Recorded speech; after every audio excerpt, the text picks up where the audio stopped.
आज के इस क्लास में हम राष्ट्रीय पाठ्यचर्या रूपरेखा 2005 नेशनल करिकुलर फ्रेमवर्क 2005 पर डिस्कशन करेंगे। और जिसे हम शिक्षा बिना बोझ के भी कहते हैं या फिर बिना बोझ के सीखना भी कहते हैं, लर्निंग विदाउट बर्डन।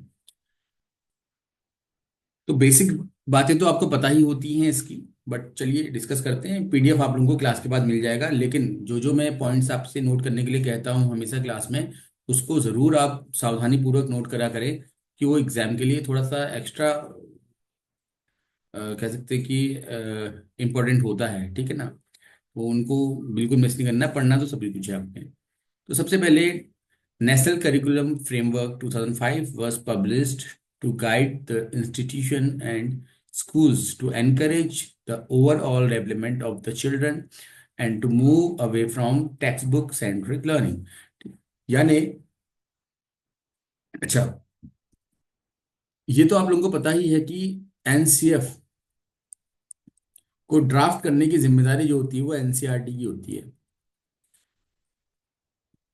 ठीक है। ये मैंने पहले बता रखा है आप लोगों को। तो एनसीईआरटी किसी भी शिक्षा आयोग या शिक्षा नीति की सिफारिश पर कोई एनसीएफ ड्राफ्ट करता है, और उस एनसीएफ को ड्राफ्ट करने से पहले वो नेशनल लेवल पर सर्वे वगैरह करता है, ठीक है, कि उससे पहले जो करिकुलम चल रहा है, जो पाठ्यक्रम चल रहा है, वो कितना ठीक है और क्या उसमें बदलाव किए जा सकते हैं, ठीक है। बच्चों के समग्र विकास को प्रोत्साहित करने के लिए, समग्र विकास आप जानते ही हैं, आज से नहीं, गांधी जी के समय से, विवेकानंद जी के समय से समग्र विकास की ही बात की जाती है हमेशा। समग्र मतलब बच्चे के जितने डायमेंशंस होते हैं डेवलपमेंट के, उन सभी का विकास, सामाजिक विकास, नैतिक विकास, है ना, बौद्धिक विकास, शारीरिक विकास, हर तरह का विकास जो है वो इसमें शामिल होता है। तो बच्चों के समग्र विकास को प्रोत्साहित करने और पाठ्य पुस्तक केंद्रित शिक्षा से दूर जाने के लिए संस्थानों और स्कूलों का मार्गदर्शन करने के लिए राष्ट्रीय पाठ्यचर्या रूपरेखा 2005 प्रकाशित की गई थी। तो यहाँ पर दो बातें बहुत इंपॉर्टेंट हो जाती हैं। पहला तो ये कि बच्चे के ओवरऑल डेवलपमेंट को इसमें फोकस में रखा गया है, और दूसरा, जो अभी तक की जो लर्निंग प्रोसेस थी वो टीचर सेंट्रिक या टेक्स्ट बुक सेंट्रिक थी, तो अभी टेक्स्ट बुक से उसको हटा करके थोड़ा एक्टिविटी सेंट्रिक लाने की कोशिश की गई है, ठीक है। आप बीएड किया है आपने, तो बीएड में भी आपने बार बार ये सुना होगा कि गतिविधि के माध्यम से बच्चों को सिखाना है। ठीक, किताब में जो लिखा है वो ठीक है, वो आपको एक गाइड करने के लिए कि हाँ तुम ऐसे पढ़ा सकते हो। जैसे मैं एक उदाहरण देना चाहता हूँ, अगर आप इंग्लिश के टीचर बनते हैं तो अब वहाँ पर इंग्लिश की टेक्स्ट बुक होती है, उसमें कुछ जो स्टोरीज होती हैं वो आपको देखने को मिलती हैं, बड़ी बड़ी नॉवेल्स के कुछ आपको उसमें छोटे छोटे आपको सेक्शंस देखने को मिलते हैं, पूरी नॉवेल तो होती नहीं है, कहीं कहीं पर पूरी नॉवेल भी पढ़ाई जाती है। वो सिर्फ आपका मटेरियल एड है कि आप नाइन्थ क्लास के बच्चों को पढ़ाना चाह रहे हैं, तो अब आपका मन किया, आपको कह सकते हैं कि मिल्टन अच्छे लगते थे, तो आपने मिल्टन की जो क्या बोलते हैं, एक प्रकार से कह सकते हैं कि पोएम थी वो पढ़ानी शुरू कर दी, है ना। या आपको अगर कोई और पसंद है, जैसे कोई और राइटर का, तो गांधी पसंद है आपको इंडिया में, तो हमने गांधी की जो कई राइटिंग्स हैं वो पढ़ाना शुरू कर दिया। अब कोई बंदा दूसरा है, उसको गांधी जी पसंद नहीं है, ठीक है, उसको माना विवेकानंद पसंद है, उसने विवेकानंद की राइटिंग्स पढ़ाना शुरू कर दिया। उसको उधर मिल्टन पसंद नहीं है, उसे वहां पर आपको मिल्टन की जगह पर कोई और पसंद है, सपोज और भी कोई बहुत सारे राइटर्स वहां पर हैं आपके पास, है ना। तो उनको पढ़ाना शुरू कर दिया। तो यहाँ से क्या होगा कि एक ही एरिया में या एक ही क्षेत्र में, किसी स्कूल में तो मिल्टन पढ़ाया जा रहा है, किसी स्कूल में आपका गांधी, मतलब उसी स्कूल में गांधी पढ़ाया जा रहा है, किसी स्कूल में आपका टैगोर पढ़ाया जा रहा है, किसी स्कूल में आपका विवेकानंद पढ़ाया जा रहा है। तो इससे क्या है, यूनिफॉर्मिटी नहीं आ पाएगी। यूनिफॉर्मिटी को लाने के लिए तब उस टेक्स्ट बुक में पर्टिकुलर चैप्टर्स रखे जाते हैं, ताकि सारे ही स्कूल्स में यूनिफॉर्म वे में वही चैप्टर बच्चों को पढ़ाए जा रहे हो, ताकि उनका मूल्यांकन आसानी से किया जा सके।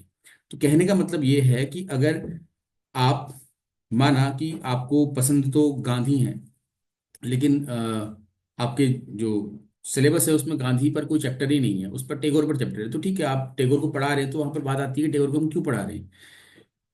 एज अ राइटर पढ़ा रहे हैं उनको, हम एज अ फिलोसफर पढ़ा रहे हैं, किस कारण से पढ़ा रहे हैं। अगर एज अ फिलोसफर पढ़ा रहे हैं तो आप टैगोर की फिलोसफी को पढ़ा रहे हैं, साथ में आपने एक काम किया कि आपने कहा भाई जैसे टैगोर की ये फिलोसफी है ना, तो गांधी जी की ये फिलोसफी होती है। तो इस प्रकार से आपने अपनी जो गांधी जी की बात थी वो भी बच्चों से शेयर करना शुरू कर दिया, क्योंकि लैंग्वेज डिस्कशन जब होता है तो वहां पर हमको कंटेंट बहुत ज़्यादा चाहिए होता है। तो as a refresher, as a refresh content आप गांधी को यूज़ कर सकते हैं।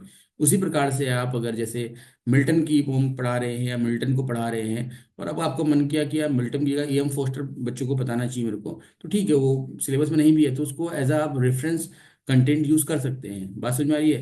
क्योंकि बच्चों को आप अंग्रेजी जब पढ़ा रहे हैं तो आपका ऑब्जेक्टिव बच्चों को किसी एक व्यक्ति विशेष की पोएम रटाना या किसी एक व्यक्ति विशेष की फिलोसफी बताना नहीं होता। आपका ऑब्जेक्टिव होता है बच्चे को पढ़ने के लिए मैक्सिमम कंटेंट मिले, और उस कंटेंट से अगर उसकी वो सेकंड लैंग्वेज है, जैसे सेकंड या थर्ड लैंग्वेज है इंग्लिश, तो वहां पर उसकी वोकेबलरी बन पाए अच्छी, उस लैंग्वेज में वो कंफर्टेबल हो पाए, उस लैंग्वेज में वो उसको रीड कर पाए, उसको उसमें लिख पाए, है ना। ऐसी जो स्किल्स हैं वो डेवलप करने के लिए आप कोई भी कंटेंट ले सकते हो। इसीलिए प्रेजेंट टाइम पे जो आपका पेडागोजी चल रही है उसमें ये बात कही गई है कि बुक आपके सिर्फ हेल्प के लिए है, वो उसको यूज करो, बट आप अपने हिसाब से कुछ भी कैसे भी पढ़ा सकते हो। आपके पास ये एलोज हैं, लर्निंग ऑब्जेक्टिव्स हैं, इनको आपने अचीव करना ही करना है, चाहे आप टेक्स्ट बुक को यूज करो चाहे टेक्स्ट बुक को यूज ना करो। बात समझ में आ रही है आप लोग को? ठीक है। तो इस तरह की रूपरेखा रखी गई थी इस नेशनल करिकुलम फ्रेमवर्क पर, और यही ड्रास्टिक चेंज आपने देखा होगा 2005 के बाद से। जो सिलेबस था, जो पढ़ाने का तरीका था, वो काफी हद तक चेंज होता रहा। ठीक है। पहले सोशियोलॉजी में या फिर कहें आपका सोशल स्टडीज में थ्योरेटिकल सब्जेक्ट हुआ करता था वो, उसके बाद देखिए उसकी लेबोरेटरीज बन गई, लैब बन गई, सोशल SST की लैब बनने लगी। मैथमेटिक्स में 2005 से पहले कोई लैब थोड़ी हुआ करती थी, उसका फिर उस मैथ्स की भी लैब बनने लगी कि मैथ्स में भी आप प्रैक्टिकल्स कैसे कर सकते हैं, क्या कर सकते हैं स्टेप से।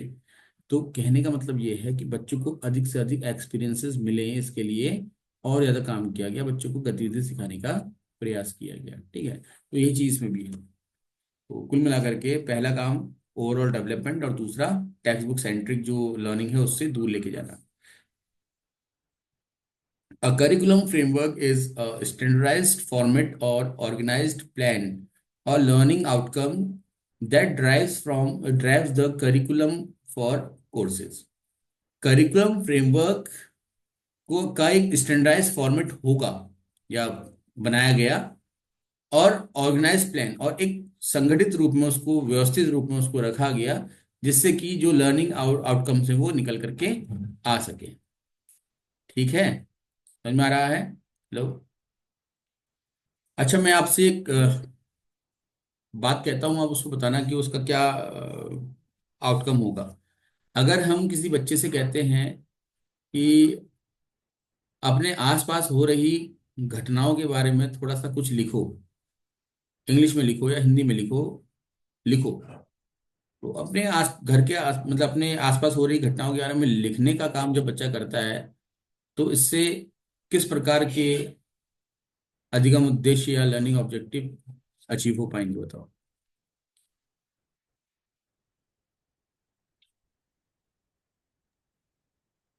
सर उसके आसपास जो घटनाएं होंगी उसको उसकी जानकारी मिलेगी और उसकी जागरूकता बढ़ेगी कि उससे मतलब क्या क्या घटित हो रहा है, तो उससे कैसे अगर कोई प्रॉब्लम्स है तो कैसे उसको सॉल्व करना है, और लिखने की प्रैक्टिस उसकी होगी हैंड राइटिंग में।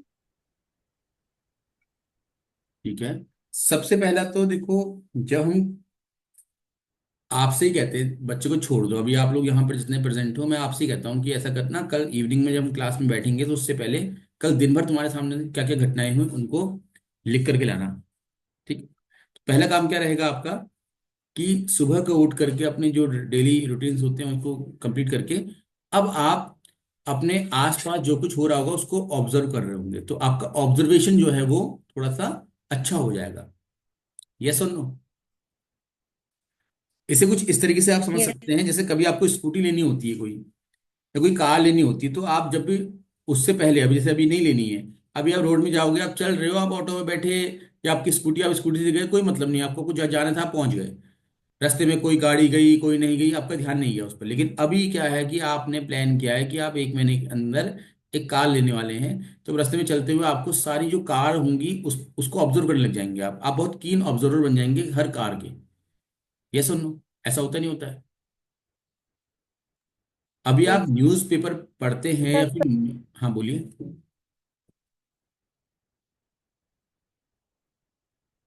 अभी आप न्यूज़पेपर पढ़ते हैं, जो कोई न्यूज़ आती है उसको देखते हैं, तो ठीक है, मन किया देखा, मन किया नहीं देखा, चल जाता है काम। लेकिन अभी जैसे आप लेक्चर की तैयारी कर रहे हैं, तो कल एक न्यूज़ आई कि नियमावली में संशोधन होगा और स्क्रीनिंग को हटाया जाएगा। अब कई बच्चों ने तो उस न्यूज़ को सुन करके यही मान लिया कि अब स्क्रीनिंग का एग्जाम ही नहीं होगा, तैयारी क्या करते हैं। ठीक।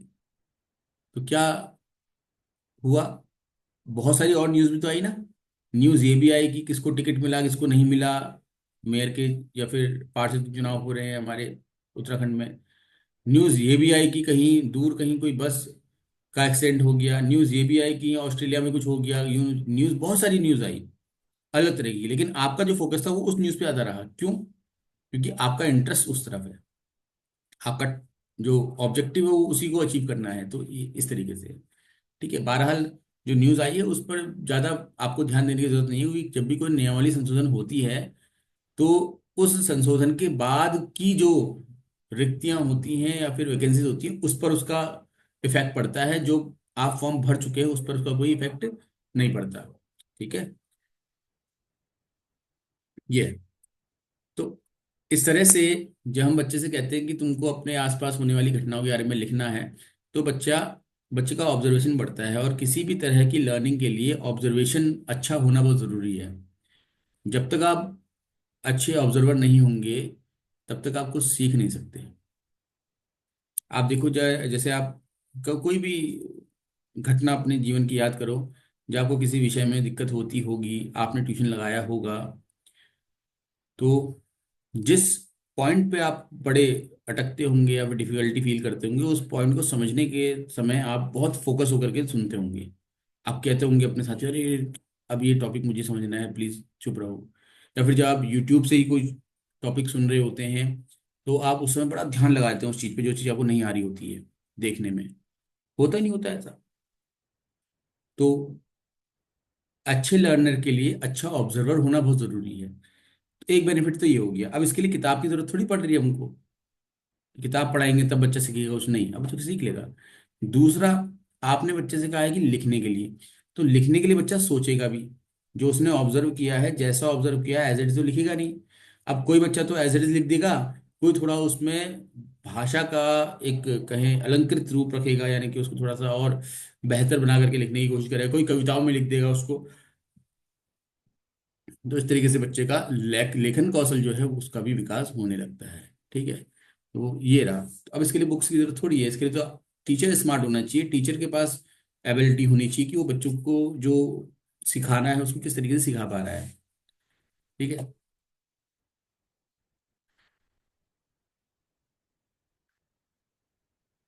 फिर है, it aims to define clear outcomes expected the students to achieve और नो इन देयर कोर्सेज। तो ये जो एनसीएफ बनाया गया, इसमें ये क्लेरिफाई किया गया कि किस स्तर के बच्चे को क्या क्या आना चाहिए, यानी कि उनके जो लर्निंग ऑब्जेक्टिव्स हैं उनको बहुत क्लियरिटी दी गई। ठीक है। अब बात करते हैं थोड़ा सा कि इस एनसीएफ को हेड करने वाले कौन थे। तो एनसीएफ 2005 के विकास के लिए प्रोफेसर यशपाल की अध्यक्षता में राष्ट्रीय संचालन समिति की स्थापना की गई। तो national steering committee was establish under the chairmanship of professor Yashpal. NCF 2005 की स्टीयरिंग कमेटी के हेड कौन थे? तो प्रोफेसर यशपाल थे, याद रखना है। एक और महत्वपूर्ण प्रश्न इससे पूछा जाता है, मैं बता देता हूँ आप लोगों को। प्रख्यात वैज्ञानिक और विद्वान प्रोफेसर यशपाल की अध्यक्षता में एक संचालन समिति, राष्ट्रीय संचालन समिति की स्थापना की गई थी। तो सुनी लिया आप लोगों ने। समिति में 35 सदस्य थे। कितने इसमें मेंबर्स थे? 35। अच्छा, एक प्रश्न यहाँ से थोड़ा सा हट करके पूछ रहा हूँ आप लोगों से। आपने नेशनल एजुकेशन पॉलिसी 2000, सॉरी 1986 पढ़ी, उसमें कितने नंबर ऑफ टास्क फोर्सेस थी? बताइए।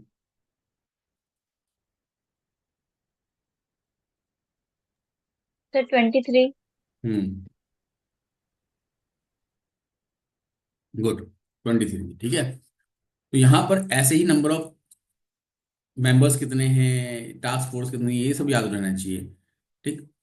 इनमें विभिन्न विषयों के विद्वान, प्राचार्य, शिक्षक, जो प्रसिद्ध गैर सरकारी संगठनों के प्रतिनिधि, मतलब एनजीओ के जो डेलीगेट्स होते हैं, एनसीईआरटी के सदस्य शामिल थे। पाठ्यक्रम राष्ट्रीय चिंताओं और व्यवस्थित मुद्दों के महत्वपूर्ण क्षेत्रों को संबोधित करते हुए 21 राष्ट्रीय फोकस समूह, यानी 21 नेशनल फोकस ग्रुप। कितने नेशनल फोकस ग्रुप थे इसमें? 21 थे। ऐसे याद रखने, वहां पर 23 थे, यहाँ पर कितने? 21 है। ठीक है। तो इस पूरे पैराग्राफ में जो हमने डिस्कस किया, इसमें दो चीजें बड़ी इंपॉर्टेंट है। पहला तो नंबर ऑफ मेंबर्स कितने थे इसमें टोटल, 35। और दूसरा आपका कि नेशनल फोकस ग्रुप कितने थे, 21।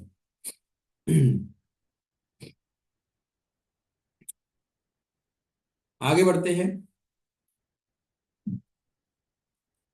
एलसीएफ 2005 को सितंबर 2005 में केंद्रीय शिक्षा सलाहकार बोर्ड कैब द्वारा पारित किया गया था। मतलब NCF 2005 was passed by CABE CABE, central advisory board of education, in सितंबर 2005। ठीक है।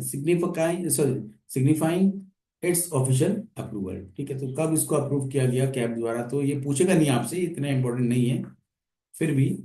ठीक। तो 2005 में। अच्छा, अब ये बड़ा इंपॉर्टेंट जो मैं बताने जा रहा हूं आपको वो है कि इसे 22 भाषाओं में इसका ट्रांसलेशन किया गया, और 17 स्टेट्स में इसे क्या कह सकते हैं कि प्रसारित किया गया, या फिर कहेंगे इसका प्रचार प्रसार किया गया।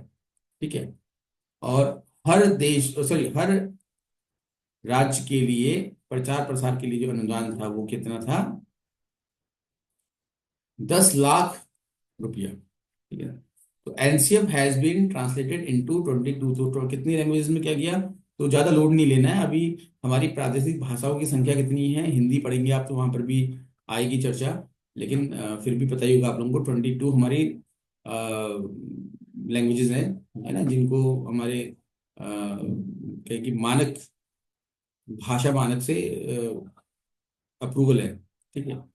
इसके अलावा कितने स्टेट्स में इसका प्रचार प्रसार किया गया आरंभ में? तो 17 स्टेट्स, ये इसको याद करना है अपने स्पीकर को, 17 स्टेट्स। ठीक। और दूसरा, एनसीईआरटी ने इसके प्रचार प्रसार के लिए कितने रुपए की धनराशि जो है उसको रखा अनुदान में? तो 10 लाख रुपए की रखी गई।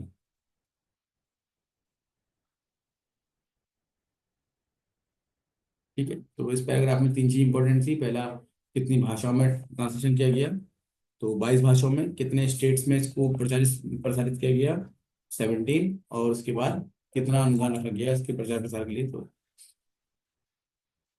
अब एनसीएफ में टोटल कितने चैप्टर्स हैं? तो देखिए, first chapter, second chapter, third chapter, fourth chapter and fifth chapter. तो 5 चैप्टर्स हैं। इन चैप्टर्स के नाम पढ़िए और इनको याद करिए। ठीक है। लिख भी लीजिए हाथ। पहला चैप्टर है परिप्रेक्ष्य, पर्सपेक्टिव। जो पर्सपेक्टिव मतलब आप जानती हैं कि कोई भी ड्राफ्ट किस उद्देश्य के साथ लिखा गया है, उसे संबंधित एक ब्रीफिंग होती है उसमें। दूसरा है सीखना और ज्ञान, लर्निंग एंड नॉलेज। लर्निंग क्या है और नॉलेज क्या है उसको थोड़ा सा इलेबोरेट किया गया है। फिर है पाठ्यचर्या क्षेत्र, स्कूल चरण और मूल्यांकन, कि करिकुलम कैसा होगा, स्कूल का स्टेटस या लेवल कैसा होगा। ठीक है। और इवैल्यूएशन कैसा होगा। फिर है स्कूल और क्लास, यानी विद्यालय और कक्षा। फिर प्रणालीगत सुधार, सिस्टमैटिक रिफॉर्म। इनको नोट कर लीजिए आप लोग, नोट कर लीजिए और एक दो बार इसको रिपीट भी करिए ताकि आपको याद भी हो जाए हाथों हाथ। नंबर ऑफ चैप्टर्स 5 हैं, है ना। इनको लिखिए और याद करने की कोशिश करिए। अब आगे बढ़ते हैं, और अब वन बाय वन जो चैप्टर्स हैं उन पर हम चर्चा करेंगे। इससे पहले एक और बात जो रह गई थी कि क्या 2005 में जो एनसीएफ आया वो पहले ही था? नहीं, इससे पहले 1975 में भी आया। जब 1968 की शिक्षा नीति आई थी, उसने सजेस्ट किया कि करिकुलम फ्रेमवर्क होना चाहिए, तो तब आया।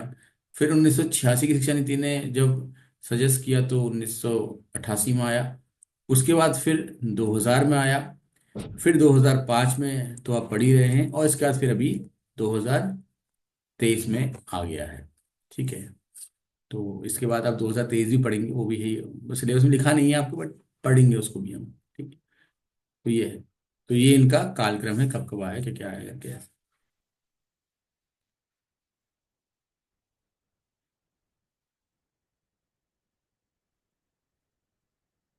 राष्ट्रीय पाठचर्या की रूपरेखा टैगोर के निबंध के एक उद्धरण के साथ शुरू होती है, जिसमें बचपन में उदार आनंद और रचनात्मक भावना के महत्व पर बल दिया गया है।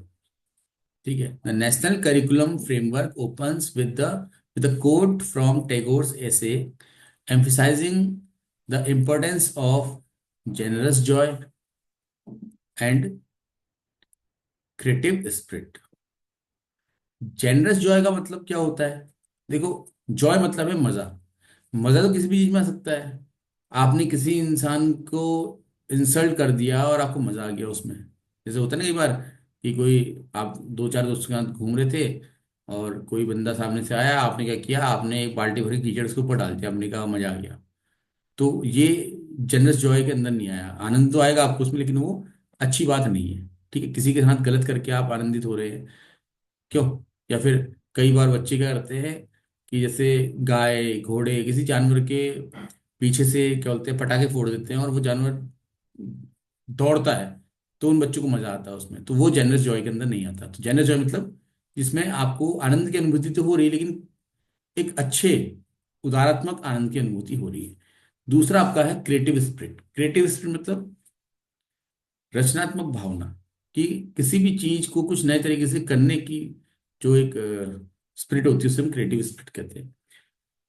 इन चाइल्डहुड विद देखो, और ये होता भी है। देखो, किसी बच्चे में आप देखेंगे कि अगर बच्चे को आप फ्री छोड़ दें, उसको ये डर ना हो कि मुझे डांट पड़ेगी या कोई मारेगा, तो वो बच्चा कई सारी क्रिएटिव आपको एक्टिविटीज करता हुआ दिखाई देगा। समझ में आ रहा है? उस क्रिएटिव एक्टिविटी में हो सकता है कि वो हाथ में पड़ा हुआ जो ग्लास है उसको जोर से ऊपर से नीचे फेंके और वो फूट जाए। तो वहां पर तो हम फिर कह सकते हैं कि नुकसान कर दिया उसने। लेकिन उस बच्चे के लिए वो एक कुछ नया देखना चाह रहा था कि इसको अगर फेंकता हूँ तो एक होता है ना हमारे अंदर क्यूरोसिटी होती है। एक क्यूरोसिटी होती है कि भैया कि जैसे कई बार ऐसा कहते हैं कि मोबाइल फोन तो बड़ा स्ट्रांग है, इसको ऊपर से नीचे फेंकेंगे तो इसका कांच नहीं टूटेगा। तो क्या आप कभी फेंक के देखते हो ऊपर से छत से? नहीं देखते हो, लेकिन बच्चा फेंक के देख लेगा आराम से। समझ में आ रहा है? उसको नहीं फर्क पड़ता 50,000 का है 1 लाख का है, कि उसने खर्चे तो किए ही नहीं है। तो इस तरीके से क्या है, बच्चों के अंदर होती है ऑटोमेटिकली, लेकिन उसको हम डांट फटकार करके दबा देते हैं। तो वो नहीं करना है, ऐसे ही बोल रहे हैं। ठीक है। It gives a standard for what they should know and be able to do after completing a course. ठीक। तो ये एक ऐसे मानक भी तय करेगा कि बच्चा कोई भी कक्षा पूरी करने के बाद जब वो कक्षा पास करता है तो उसे क्या आना चाहिए। यानी कक्षा 1 पास कर ली तो अब उसे को ये आ जाना चाहिए, कक्षा 2 पास कर ली तो अब ये आ जाना चाहिए, कक्षा 3 पास कर ली तो ये आना चाहिए। इस प्रकार से हर कक्षा के पूरे होने के बाद बच्चे को क्या क्या चीजें व्यवहारिक रूप से आनी चाहिए, इसके मानक भी ये तय करेगा। उसी को हम लर्निंग ऑब्जेक्टिव्स के नाम से जानते हैं। ठीक है। फिर आते हैं हम, आगे बढ़ते हैं। To promote a wholesome development of the child encompassing the academic, emotional, physical and emotional aspects। Emotional 2 बार आगे शायद। ठीक है, चलो कोई बात नहीं। तो बच्चे के हर पक्ष, ये तो दो तीन ही लिखे हुए हैं, बट बच्चे के हर पक्ष के विकास पर ये बात करेगा। फिर है to enable the students to develop intellectual quotient by, इसको आईक्यू बोलते हैं। ठीक है। Intellectual quotient by providing them various या वेराइड अपॉर्चुनिटीज। तो अलग अलग तरह की बहुत सारी विविध अवसर दे करके बच्चों को हम उनका इंटेलिजेंस क्वोशंट डेवलप कर सकते हैं। फिर है to make the environment conducive to quality in learning where the students would be encouraged to participate in various activities, right? To make the environment conductive environment का मतलब क्या होता है? तो ऐसा वातावरण निर्मित करना जहां पर बच्चा कुछ ना कुछ सीख ही ले, ठीक है। टू क्वालिटी लर्निंग, तो बच्चा गुणवत्ता पूर्वक सीख रहा हो या लर्निंग कर रहा हो, इसके लिए हमको एक एनवायरनमेंट क्रिएट करना है। बच्चा खुद सीखेगा, मतलब कुछ हमको कुछ एफर्ट लगाने तो पड़ेंगे, लेकिन बच्चे को बताना नहीं पड़ेगा तुमको पढ़ना है सीखना है। बच्चा खुद से सीखने के लिए क्या करे, हो जाएगा आपका, एनकरेज हो जाएगा, प्रोत्साहित हो जाएगा। To foster creative thinking skill by facilitating different activities and giving the liberty to express individual thoughts within the class, ठीक है। बच्चों को क्लासरूम में होने वाली जो एक्टिविटीज होती हैं उसके अंदर हम उनके जो विचार हैं, उनके जो ओपिनियंस होते हैं, उनको एक्सप्रेस करने के लिए, मतलब बच्चा खुद को एक्सप्रेस कर सके उसके लिए लिबर्टी दे, छूट दे, है ना। और बच्चे में क्रिएटिव थिंकिंग को डेवलप करने की हम कोशिश करें। जैसे अगर हम बच्चे से कहते हैं कि यार कोई हमने एक आदमी उसके सामने खड़ा कर दिया, कोई बच्चा खड़ा कर दिया उसकी क्लास का ही, बोला बेटा इसको देखो, तुम्हारे मन में जो आ रहा है इसको देख करके वो बोलो। हो सकता है बच्चा उसको इंसल्ट करना शुरू कर दे, उसके बारे में गलत सलत बोलना शुरू, बोलने दो, कोई बात नहीं, रोको मत, टोको मत, ठीक है। तो जब वो पूरा बोल लेगा तो उसके बाद भी आप उसको बता सकते हैं कि तुमने ये जो बातें करी, अगर यही बातें तुम्हारे बारे में कोई बच्चा कहता है तुमको कैसा फील होगा। अब बच्चा आगे से ये बात समझ जाएगा व्यवहारिक रूप से, और वो इंसल्ट नहीं करेगा, ठीक है ना। लेकिन अगर आपने क्लास में उस बच्चे को डांट दिया कि तूने कह कैसे दिया इसके बारे में ऐसा, तो बच्चा क्लास के बाद उसको वही बात बोल करके बार बार चिढ़ाएगा, क्योंकि वो चिढ़ गया बच्चा है ना, इसलिए। तो क्रिएटिव थिंकिंग स्किल को डेवलप करने के लिए हमको फ्रीडम देनी होती है, लिबर्टी देनी होती है। फिर है no response to multi culture attribute, sorry, in response, sorry, no need. In response to multicultural attribute, the schools must ensure no student is discriminated against based on class, caste or religion and social status. किसी भी बच्चे को धर्म, जाति या किसी अन्य सामाजिक स्तर के आधार पर भेदभाव नहीं किया जाएगा, है ना। और इससे क्या होगा, बहुसांस्कृतिक जो वातावरण है उसका विकास हो जाएगा, ठीक है। ऐसी कुछ विशेषताएं इसकी रखी गई हैं। ऐसे कुछ उद्देश्य हैं, अभी आप रिजॉइन करिए तो हम उद्देश्य पर चर्चा करेंगे। अभी तक हमने जाना कि एनसीएफ क्या है, उसकी रूपरेखा क्या है, मतलब थोड़ा सा चैप्टर्स कौन कौन से हैं उसमें। अब हम बात कर रहे हैं उसके उद्देश्यों की। तो बेसिकली जो हमने बातें इससे पहले की हैं उसमें उसके उद्देश्य भी आपके कवर हो गए हैं, फिर भी। तो मुख्यतः चार उद्देश्यों की बात यहाँ पर की जा रही है। सबसे पहला तो यह है introducing the concept of learning without too much load by reducing the syllabus. तो शिक्षा बिना बोझ के, या बिना बोझ के सीखना, ये बात हमने की ही थी। तो ये कह रहे हैं कि introducing the concept of learning without too much load by reducing the syllabus. Syllabus को कम करना है लेकिन सीखने को कम नहीं करना है। सिलेबस क्या है? जो बच्चा शौक से कम मजबूरी में ज्यादा पढ़ता है। सीखना क्या है? जो बच्चा आवश्यकता के अनुसार अपनी इच्छा से सीखता है। जैसे आपने कभी स्कूटी सीखी, साइकिल सीखी, तो वो सीखने का आपके ऊपर कोई दबाव नहीं था, ठीक है। आपकी इच्छा की, आपने सीख ली, उसके लिए मेहनत भी करी, तो स्किल डेवलप होगी आपका। तो इसी तरीके से इन्होंने बोला कि हमको लर्निंग को भी डेवलप करना है, अपने बच्चों के साथ बातचीत करनी है। और कोई भी तथ्य है, चाहे वो विज्ञान का हो, गणित का हो, चाहे किसी और विषय का हो, उसको उसके व्यवहार के साथ जोड़ना है, उसके आसपास हो रही घटनाओं के साथ जोड़ना है। तो बच्चा स्कूल में ना रहते हुए कहीं भी जाएगा तो वहां पर वो अपने ऑब्जर्वेशंस के थ्रू, अपने कहें कि क्या बोलते हैं, अवलोकन के थ्रू सीख सकता है आसानी से। सभी बच्चों को बिना किसी भेदभाव के गुणवत्तापूर्ण शिक्षा मिलनी चाहिए। All children should have access to quality education without any discrimination, किसी भी भेदभाव के बिना, ठीक है। अभी अभी चर्चा की थी पहले सेशन में हमने, जाति, धर्म, पैसा, सामाजिक स्थिति, किसी भी आधार पर भेदभाव ना हो। तो ऐसा जो करिकुलम बनाया जाए जिससे बच्चों के अंदर ये भावना का विकास भी हो सके।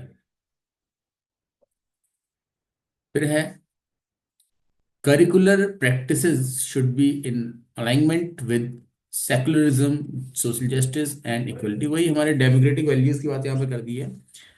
तो जो भी हम करिकुलर प्रैक्टिसेस करा रहे हैं, जो गतिविधियां करा रहे हैं क्लासरूम के अंदर, उसमें कुछ ऐसा हो कि बच्चों में उसके आधार पर धर्मनिरपेक्षता, सामाजिक न्याय, समानता आदि की भावना का विकास हो सके। जैसे इसमें छोटा एग्जाम्पल है, सरकारी स्कूलों में मिड डे मील खिलाया जाता है बच्चों को, और जब वो मिड डे मील खाने बैठते हैं तो सब एक साथ बैठते हैं, उसमें किसी जाति, किसी धर्म, किसी लिंग के आधार पर बच्चों को अलग नहीं बैठाया जाता। क्लासरूम के अंदर जब बच्चे पढ़ने बैठते हैं तो एक साथ बैठते हैं, किसी जाति, किसी धर्म का उसमें कोई रोल नहीं होता। तो यहाँ से बच्चा क्या है, सीख रहा है।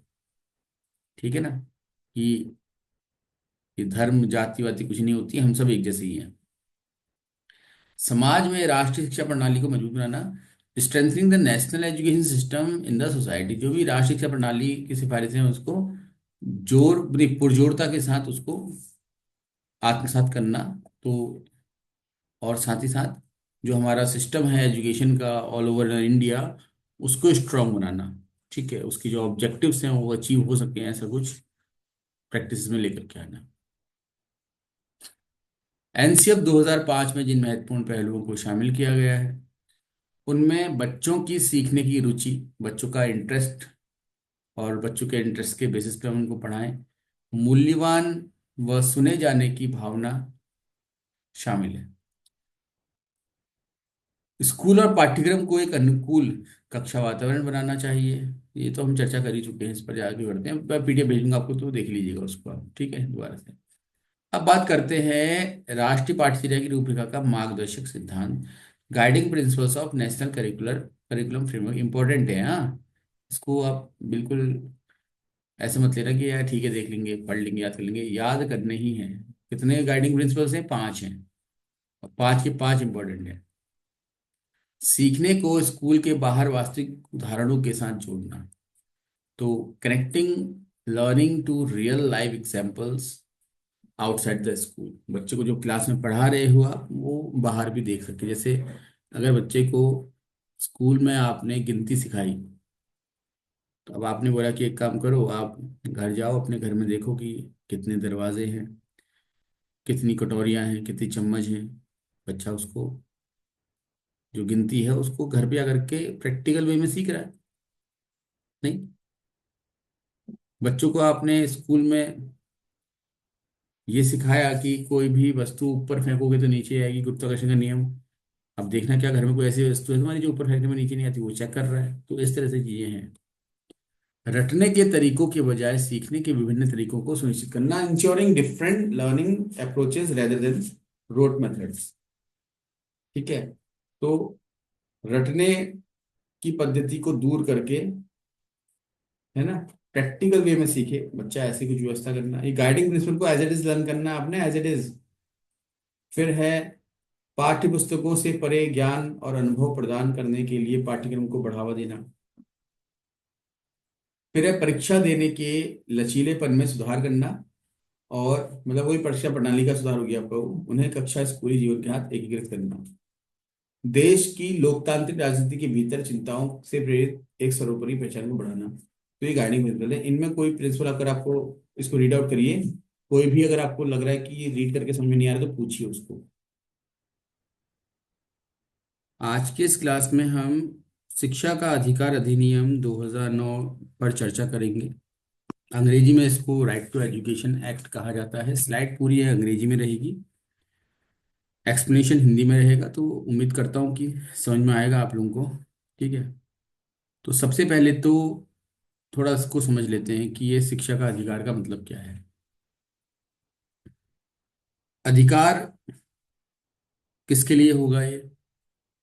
तो ऑब्वियस बात है कि ये बच्चों के लिए ही अधिकार होगा, बच्चों का ही अधिकार होगा। ठीक है ना, तो राइट्स ऑफ चाइल्ड। अब कैसा अधिकार? जैसे हम कहते हैं ना कि पिता की संपत्ति पे पुत्र का अधिकार होता है, या फिर किसी और चीज की बात करते हैं, अधिकारों की बात हम बहुत ज्यादा कर लेते हैं, है ना। तो इसी प्रकार से बच्चे के भी कुछ अधिकार हैं, जिसको राइट टू एजुकेशन के अंतर्गत हम शिक्षा का अधिकार भी कहते हैं। तो शिक्षा का अधिकार है बच्चे का, किस प्रकार की शिक्षा होनी चाहिए, कौन से बच्चे के लिए वो अधिकार है, वो सब कुछ तय किया गया है। तो कौन से बच्चे के लिए है, तो जो बच्चा 6 साल का है और 14 साल से पहले का, तो 6 से 14 साल के बीच में जो बच्चे होंगे उनका ये अधिकार है कि उनको कक्षा 1 से कक्षा 8 तक की निशुल्क शिक्षा दी जाए। बच्चा स्कूल में प्रवेश ले सकता है किसी भी, चाहे वो उस राज्य का स्थायी नागरिक हो या ना हो, ठीक है, देश का नागरिक होना चाहिए।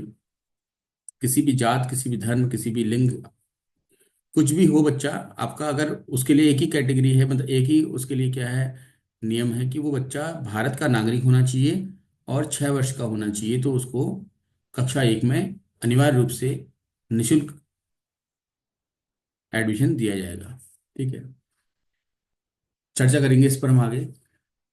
फिर है roles and responsibilities of teacher. इसी अधिकार में टीचर्स के क्या रोल हैं, क्योंकि शिक्षा देने वाला कौन है, टीचर ही तो है जो बच्चों को पढ़ाएगा। तो उन टीचर्स के लिए क्या रोल है, उनकी क्या जिम्मेदारियां हैं, टीचर कौन होगा, उसके लिए क्या क्राइटेरिया है, एलिजिबिलिटी है, इस पर चर्चा की जाएगी आगे।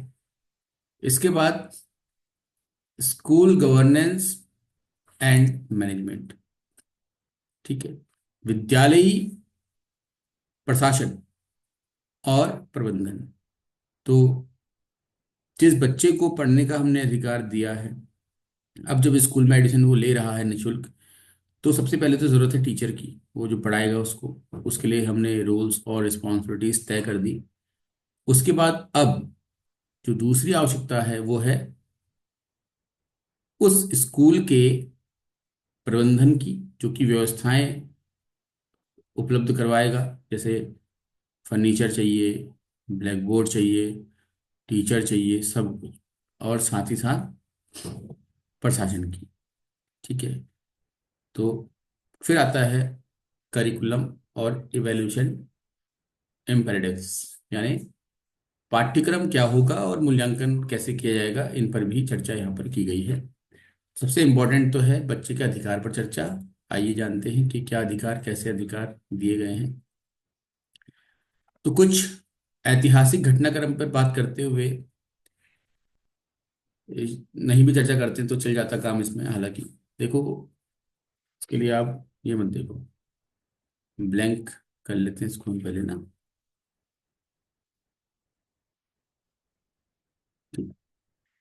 देखिए, शिक्षा का अधिकार अधिनियम की जब हम बात करेंगे तो 3 आर्टिकल आपको याद रखने हैं। अनुच्छेद, सबसे पहला अनुच्छेद है 21A। ठीक है, यह है शिक्षा का अधिकार।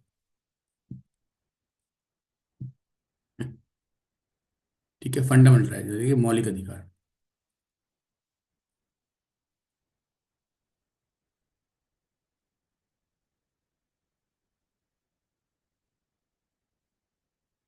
ठीक है ना। दूसरा है अनुच्छेद 45। ये राज्य के लिए होता है, नीति निर्देशक तत्व इसको बोलते हैं।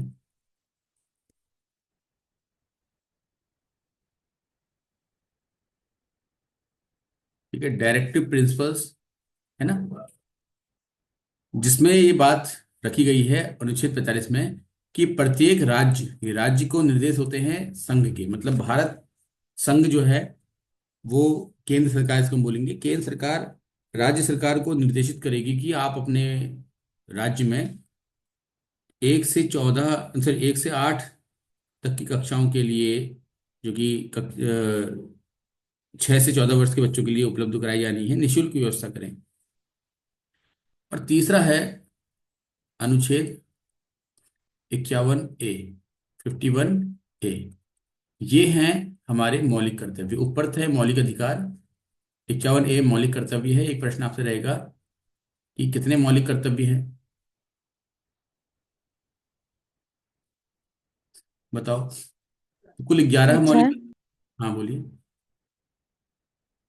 11। हाँ, 11 मौलिक कर्तव्य। उन 11 मौलिक कर्तव्यों में 11वां ही कर्तव्य जो है वो शिक्षा से संबंधित है। ठीक है, समझ में आ रहा है?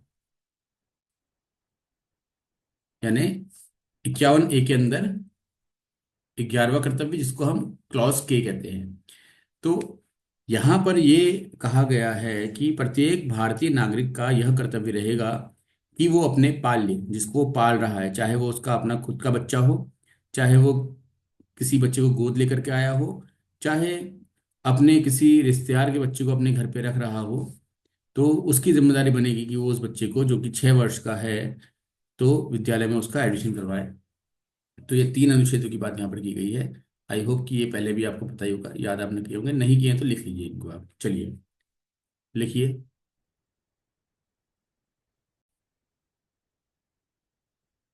तो ये आपने अनुच्छेद कॉपी कर लिए होंगे, इनको याद कर लीजिएगा आप लोग। आगे बढ़ते हैं। तो ये जो डिस्कशन है इसी पर है थोड़ा। फिर ये 86वें संविधान संशोधन की बात की जाती है, तो इसको थोड़ा देखिएगा आप। देखिए, हाँ, वैसे तो भारत का संविधान जो है वो बन करके तैयार कब हुआ, अगर आपसे पूछा है तो उत्तर आता है 26 नवंबर, ठीक है, 1949। इस दिन ये बन करके तैयार हुआ। और लागू कब किया गया, तो 26 जनवरी 1950 में किया गया। इसका एक अपना ऐतिहासिक महत्व है। महत्व यह है कि 26 जनवरी 1930 के दिन जो कांग्रेस, पुरानी जो कांग्रेस थी, कि वर्तमान जो कांग्रेस है वो तो बदला हुआ रूप है एक्चुअल कांग्रेस का, उसको भी अगर आप इतिहास में पढ़ते हैं तो 1970-71 के आसपास ये घटना हुई थी कि जब इंदिरा गांधी ने अपनी मतलब प्रधानमंत्री बनने की इच्छा की वजह से कांग्रेस को तोड़ दिया था। और निश्चित रूप से जो पुराने लोग थे कांग्रेस के, वो लोग चुनाव में हार गए थे, और जो सत्ता थी वो इंदिरा गांधी के पास आ गई थी, इसलिए उसको कांग्रेस आई, यानी कि कांग्रेस ऑफ इंदिरा गांधी के नाम से आई। ये बहुत बड़ा घटनाक्रम है, इसको अगर आप बहुत डिटेल में पढ़ते तो पता लगता है। तो जो पुरानी कांग्रेस थी उसने पूर्ण स्वराज की मांग की थी, और पूर्ण स्वराज का नारा सर्वप्रथम जो है वो 26 जनवरी 1930 में दिया गया था। इस वजह से 26 जनवरी के दिन ही इन्होंने ये जो संविधान है उसको लागू करने की बात कही, ताकि उस दिन में गणतंत्र दिवस के रूप में मना सके। तो ये कुछ कारण था। तो किस दिन संविधान बनकर तैयार हुआ हमारा, 26 नवंबर 1949 में। और लागू कब हुआ, तो 26 जनवरी 1950। ठीक है, ये याद करिएगा। तो संविधान जब बनकर के आया तो कई सारी कमियां रही, बहुत सारे संशोधन हुए, है ना। उसी क्रम में एक संशोधन हुआ, 86वां संविधान संशोधन, जो कि 2000 में हुआ। ये आपसे प्रश्न पूछेगा, ये इतिहास, ऐतिहासिक घटनाक्रम है, तो इतिहास के परिप्रेक्ष्य से इंपॉर्टेंट है ये, पूछ सकता है। टीचिंग एप्टीट्यूड पे नहीं पूछेगा आपसे, वहां पूछ सकता है। तो 2002 में 86वां जो संविधान संशोधन हुआ, उसमें उसके अंतर्गत 3 काम किए गए। पहला, आर्टिकल 21A जो भी लिखवाया आपको, इसको लिखना नहीं है आपने, बस याद रखना है। वहीं जहां पर आपने अभी आर्टिकल लिखे थे उसके ऊपर लिख देना 86वें संविधान संशोधन 2002 के अंतर्गत ये 3 आर्टिकल में मॉडिफिकेशन किया गया। एक तो 21A जो था, फंडामेंटल राइट, है ना, उसमें एक क्लॉज जोड़ दिया गया। 21 से पहले से था, ऐसा कुछ नहीं है, तो उसमें एक क्लॉज जोड़ दिया उन्होंने। और ये कहा कि हर बच्चे को विद्यालय में शिक्षा, निःशुल्क शिक्षा लेने का अधिकार होगा। निःशुल्क तो कह सकते हैं, नहीं कहा उस समय, शिक्षा का अधिकार कहा, कि हर बच्चे को अनिवार्य रूप से शिक्षा दी जाए। मॉडिफाइंग आर्टिकल 45 को इन्होंने क्या किया, मॉडिफाई किया। और यहाँ पर अन्य जो क्लॉज थे उसके बाद एक और क्लॉज जोड़ दिया, कि शिक्षा राज्य का कर्तव्य होगा। एक राज्य को अपने वहाँ रहने वाले निवासियों को शिक्षा देने का कार्य करना पड़ेगा। ठीक है। फिर एडिंग अ क्लॉज के 11वां कर्तव्य जोड़ा गया यहाँ पर 51A के अंतर्गत, फंडामेंटल ड्यूटीज के अंतर्गत। ठीक है, और वो ये था कि हर बच्चे के पेरेंट्स जो हैं या हर व्यक्ति जो भी किसी ऐसे बच्चे को पाल रहा है जिसकी आयु 6 वर्ष है और 14 वर्ष से कम है, तो उनको निःशुल्क रूप से शिक्षा दिलवाने का कार्य करेगा। ठीक है, यहाँ तक तो क्लियर हुआ होगा आप लोगों को। अभी तक जो आपने लिखा था नया कुछ नहीं था उसमें। अब हम बात करते हैं एजुकेशन और फंडामेंटल राइट। ठीक है, इसी कुछ बातें हैं। सबसे पहली बात तो ये है कि वो ये ऐतिहासिक घटनाक्रम में नहीं, इतना इंपॉर्टेंट आप लोगों के लिए है। सुप्रीम कोर्ट 1992 का एक वर्डिक्ट है जिसमें सुप्रीम कोर्ट ने कहा था कि हर व्यक्ति, है ना, को जीवन जीने का अधिकार है, और वो हमारे संविधान में आर्टिकल 21 के अंतर्गत दिया गया है। जो आर्टिकल 21 ए आप बोल रहे पढ़ रहे हैं, तो आर्टिकल 21 ये कहता है कि हर व्यक्ति को जीवन जीने का अधिकार है, और जीवन जीने के लिए जो जो आवश्यकताएं हैं वो पूरी की जाए। ठीक है, तो जीवन जीने के लिए शिक्षा भी एक नितांत आवश्यक है ना। तो इसलिए वो भी आपका ऑटोमेटिकली सुप्रीम कोर्ट ने कहा कि शिक्षा का अधिकार जीवन जीने के अधिकार के साथ ऑटोमेटिकली क्या है, आपका जुड़ा हुआ है। ठीक है, उसी को फिर उसी क्रम में उसको 2002 में एक आर्टिकल के अंतर्गत अमेंड कर दिया गया।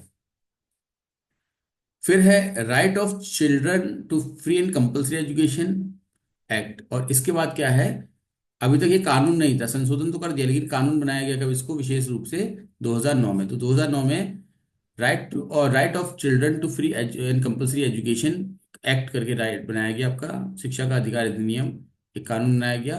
और, है ना, इसे लागू किया गया आपका 1 अप्रैल 2010 में। तो यहां से दो बातें आप नोट करें। पहला ये कि शिक्षा का अधिकार अधिनियम 2009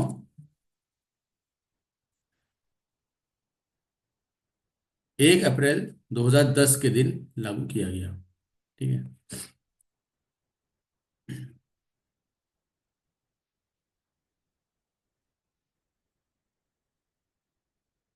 ठीक है, अब क्या प्रावधान किए गए इसमें, तो देखिए,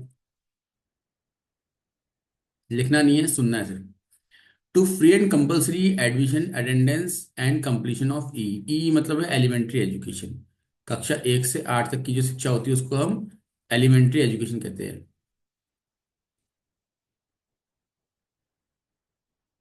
ठीक है, यानी कि प्रारंभिक शिक्षा। तो तीन बातें, निशुल्क और अनिवार्य एडमिशन, प्रवेश। किसी भी विद्यालय में आप प्रवेश लेंगे तो आपसे कोई फीस नहीं ली जाएगी। ठीक।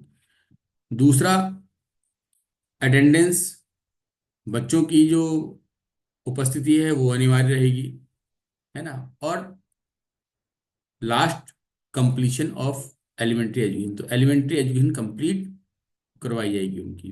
ठीक है। फ्री का मतलब क्या है यहाँ पर, ये बोल रहे हैं, इस फ्री का मतलब क्या है। फ्री का मतलब है कि no child liable to pay any fee expense preventing her from pursuing a complete sorry and completing E. कोई भी बच्चा कक्षा 1 से 8 तक की शिक्षा पूर्ण करने के लिए किसी प्रकार का शुल्क जमा नहीं करेगा। Compulsion on the state parental duty to send children to school. हर राज्य की और हर अभिभावक की ये जिम्मेदारी होगी कि वो अपने बच्चों को विद्यालय में भेजे। तो ये है कंपल्सन और फ्री का मतलब। फिर है not enrolled oblique drop out children be admitted to age appropriate class. मतलब जैसे कि अगर कोई बच्चा ऐसा है जो 10 साल का है लेकिन वो स्कूल ही नहीं गया, अब इसके अकॉर्डिंग, इस स्टेटमेंट के अकॉर्डिंग तो ये है कि 10 साल का बच्चा है तो उसका एडमिशन कौन सी क्लास में होना चाहिए, 6 साल वाला एक में, 7 साल वाला दो में, 8 साल वाला तीन में, है ना, 9 साल वाला चार में, तो 10 साल वाला पाँच, तो ये पाँच में आना चाहिए आपका, फिफ्थ क्लास में। ये स्टेटमेंट ये कह रहा है। ठीक है।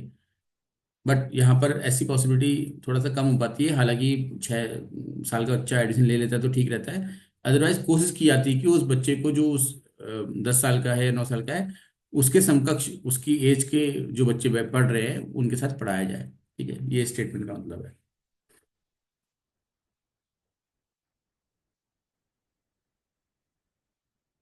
फिर है next, no child shall be failed or expelled up to class 8। किसी बच्चे को कक्षा 8 तक का जो बच्चा है उसे फेल नहीं किया जाएगा, ना ही स्कूल से निकाला जाएगा। ठीक है। तो कोई बच्चा फेल नहीं कर सकते। अभी हाल ही में इसमें आरटी एक्ट 2009 संशोधन आया हुआ है, जहां पर ये कहा गया है कि कक्षा 5 और कक्षा 8 में अब आप फेल कर सकते हो। उससे कक्षा 4 तक फेल नहीं करोगे, 6 7 में फेल नहीं करोगे, लेकिन 5 और 8 में बोर्ड परीक्षा करा करके उसको फेल कर सकते हो। और 2 महीने का समय दिया जाएगा उसको इम्प्रूवमेंट के लिए। ठीक है। बहरहाल अभी उस पर बात हम बाद में करेंगे। लेकिन ये जो एक्ट है वो ये कह रहा है कि किसी बच्चे को आप कक्षा 8 तक फेल नहीं कर सकते, ना ही स्कूल से निकाल सकते हैं। बास कॉर्पोरल पनिशमेंट, मेंटल हेरेसमेंट, किसी भी तरह का शारीरिक या फिर मानसिक उत्पीड़न नहीं किया जाएगा बच्चे का। अगर किया जाता है तो उसके खिलाफ फिर टीचर को जेल में भेजा जाएगा। ठीक है। यहाँ तक क्लियर है? हेलो। Yes sir. अब आते हैं आगे। हम free and compulsory admission, attendance, completion of elementary education हम डिस्कस कर चुके हैं। Compulsion on government and duty of parent हम डिस्कस कर चुके हैं। वो जो हमने डिस्कस किया था उसी का फ्लो चार्ट है। रिमूवल ऑफ फाइनेंशियल बैरियर, किसी प्रकार की कोई फाइनेंशियल रुकावट नहीं होगी बच्चों को पढ़ने में, ये कह रहे हैं। Special provision for children with disability, तो जो बच्चे डिसेबल हैं या फिर कहें कि आज की भाषा में स्पेशली एबल्ड हैं, है ना, CWSN बोलते हैं उनको, उन बच्चों के लिए विशेष प्रावधान किए जाएंगे। इसके लिए प्रावधान क्या थे कि एक तो ऐसे बच्चों को 6 से 18 वर्ष तक के लिए निःशुल्क शिक्षा की बात कही गई।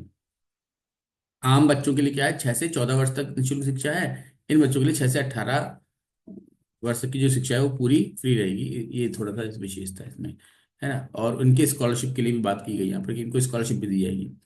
नो एक्सपल्सन, नो डिटेंशन, मतलब वही कि किसी बच्चे को आप स्कूल से निकालोगे नहीं, और ना ही किसी बच्चे को आप फेल करोगे। ठीक है। ये डिटेन करना, रोकना किसी क्लास में, कोई फेल करना ही होगी एक प्रकार से।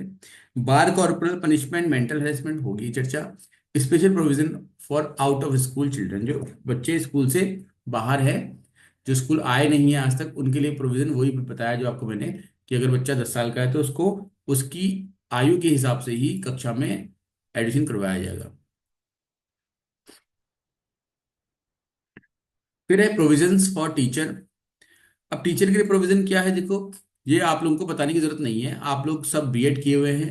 आपको पता है कि प्राइमरी का टीचर बनने के लिए, ये जब ये अब तो डीएलएड हो गया है, ये उस समय का है जब बीएड मान्य था।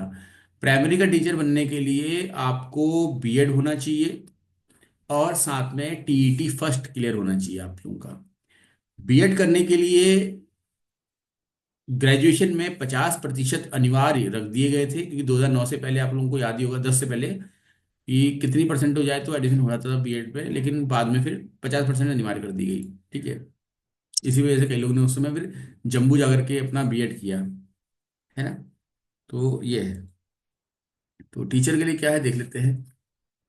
सबसे पहला, कक्षा 1 से 5 तक के अगर टीचर बनना है तो ट्वेल्थ में, ट्वेल्थ क्लास में 50% और 2 साल का डीएलएड, जिसको डीएड कहते हैं, है ना। हरियाणा से जो करते हैं वो डीएड होता है, डीएलएड नहीं होता ना। ठीक है। तो वही डीएड हो गया आपका ट्वेल्थ के बाद। फिर ट्वेल्थ में 50% और फिर 4 साल का बीईएलएड, जो आजकल बहुत फेमस है। फिर 50% के साथ twelfth class with 2 year DEd और स्पेशल एजुकेशन। ये तो हो गया किसके लिए, जिसने ट्वेल्थ क्लास पास कर रखी है उसके लिए, और उसके बाद टीईटी पास करना है। अब ग्रेजुएशन विद 2 ईयर डीएड, कक्षा 6 से 8 को पढ़ाने के लिए। 50% in graduation with 1 year BEd. ये सब आपको पता है, इसमें कुछ नया नहीं है, इसको आप चाहो तो नोट कर लीजिएगा। ठीक है। आगे बढ़ते हैं। इसके बाद अब कुछ जिम्मेदारियां। तो पहला तो ये है कि रिस्पॉन्सिबिलिटीज क्या होंगी। पहला, मेंटेन रेगुलरिटी एंड पंक्चुअलिटी, पर टीचर रोज आए और समय पर आए। कंप्लीट प्रिस्क्राइब्ड करिकुलम इन स्पेसिफाइड टाइम, जो भी पाठ्यक्रम उसको पढ़ाना है स्कूल में, जो उसका विषय है, वो समय पर पूरा होना चाहिए, जो समय बताया गया है। Assess learning ability of each child, supplement additional instructions, हर बच्चे की अधिगम योग्यता को समझना, उसका उसकी जांच करना, उसको उसका आकलन करना, हर बच्चे की, किसी एक दो बच्चे की नहीं। Hold regular meetings with parents, her parents के साथ बातचीत करना, ताकि उसके बच्चे की क्या प्रोग्रेस हो रही है पेरेंट्स को बता सके, और बच्चा घर पर क्या परफॉर्मेंस कर रहा है, घर पर क्या उसकी दिनचर्या है उसको जान सके, है ना, ये सब कुछ।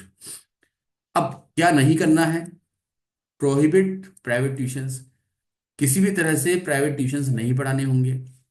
फिर prohibit teacher deployment for non educational purpose, किसी भी टीचर को आप टीचिंग के अलावा, पढ़ाने के अलावा किसी और कार्य के लिए नहीं रखेंगे। ठीक है।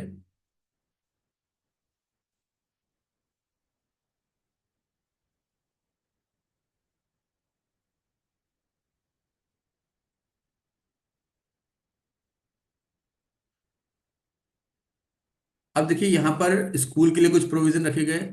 सबसे पहले तो norms and standards specified for all schools. पहला, इंफ्रास्ट्रक्चर एंड रिलेटेड फैसिलिटीज, जो कि आप लोगों ने 1986 की शिक्षा नीति में पढ़ा, मिशन ब्लैक बोर्ड, जिसमें कि दो टीचर, फर्नीचर वगैरह होना चाहिए, वो सब कुछ। ठीक है। दूसरा, पीपल टीचर रेशियो इंपॉर्टेंट है ना, कितना होना चाहिए आगे बताऊंगा आप लोगों को मैं। स्कूल डेज वर्किंग आवर्स होने चाहिए कुछ। एसएमसी का कंसेप्ट है स्कूल मैनेजमेंट कमेटी। ठीक। स्कूल मैनेजमेंट कमेटी में क्या होता है कि विद्यालय प्रबंधन समिति इसको कहते हैं हिंदी में। इसमें क्या होता है कि जो बच्चे स्कूल में पढ़ रहे हैं उनके ही पेरेंट्स जो हैं, उनका एक ग्रुप बनाया जाता है, उसी को हम स्कूल, उनकी कमेटी बनाई जाती है। इसमें टीचर जो है, जो वहाँ का हेड होता है स्कूल का, जो प्रधान अध्यापक होता है वो सचिव होता है उसका, बाकी सारे मेंबर जो है वो बच्चों के पेरेंट्स होते हैं। इसमें भी एक बात रखी गई जो इंपॉर्टेंट है कि 3/4 मेंबर, है ना, ऐसे होने चाहिए जो वुमेन हो। ठीक। Sorry, 3/4 member from among parent of children in the school. 3/4, मतलब चार अगर लोग हैं कमेटी में तो तीन होने चाहिए जो बच्चों के पेरेंट्स हो, ऐसा वाला। ठीक है। 3 में से 4। अगर माना 8 लोग हैं तो 6 लोग, 6 होने चाहिए पेरेंट्स। ठीक है, ये कह रहा है वो, 3/4 समझ गया। उन 3/4 में से 50% तो वुमेन होनी चाहिए, औरतें। फिर है proportionate representation to weaker and deprived sections. ठीक। जो पिछड़े वर्ग से जो लोग आते हैं उनका भी एक प्रतिनिधित्व होना चाहिए यहाँ पर, ये सब कुछ कहा गया। और एसएमसी को अपना योजनाबद्ध तरीके से काम करने की छूट होनी चाहिए, या फिर उसका सहयोग लिया जाना चाहिए, ऐसा ये कह रहे हैं। ठीक है। तो ये है इस पर। इंफ्रास्ट्रक्चर क्या होना चाहिए ये तो देख लीजिएगा, आप लोग इंफ्रास्ट्रक्चर पढ़ लीजिएगा। पीपल टीचर रेशियो ये है कि 30, प्राइमरी अगर आपका स्कूल है तो 30 बच्चों पर एक टीचर होना चाहिए। ठीक है। और अगर अपर प्राइमरी है तो 35 बच्चों पर एक टीचर होना चाहिए। इस फिगर को आप याद करिएगा, ये इंपॉर्टेंट है। फर्स्ट और सेकंड पॉइंट बहुत इंपॉर्टेंट है। पूरे साल में प्राइमरी अगर स्कूल है तो 200 दिन पढ़ाई होनी जरूरी है, और अगर अपर प्राइमरी है तो 220 दिन पढ़ाई होनी जरूरी है। एक हफ्ते में 45 घंटे की पढ़ाई होनी जरूरी है। ठीक है, ये सब कुछ था। तो इतना ही है, इसमें ज़्यादा कुछ नहीं है।